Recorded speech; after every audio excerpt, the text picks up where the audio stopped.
কি রান্না করেছো মা? দেখ আজ নিরামিষ কি রান্না করেছি। রাধে রাধে বন্ধুরা, আজকে দুপুরের লাঞ্চ মেনুতে কি আছে দেখো। এখানে আছে একদম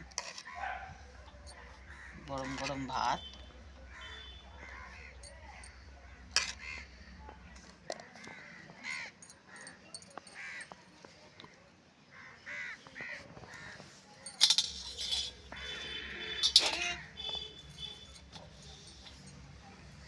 এখানে আছে উচ্ছে আলু সিদ্ধ,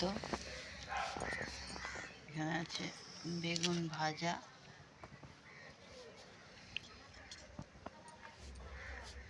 এখানে আছে ফুলকপি আলু ভাজা,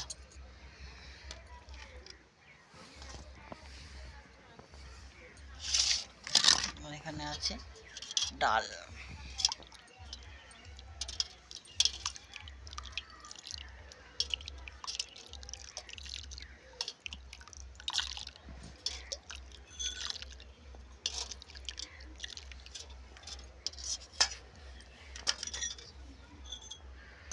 তো এটা ছিল আজকের দুপুরের লাঞ্চ মেনু। কেমন লাগলো বন্ধুরা? নমস্কার বন্ধুরা।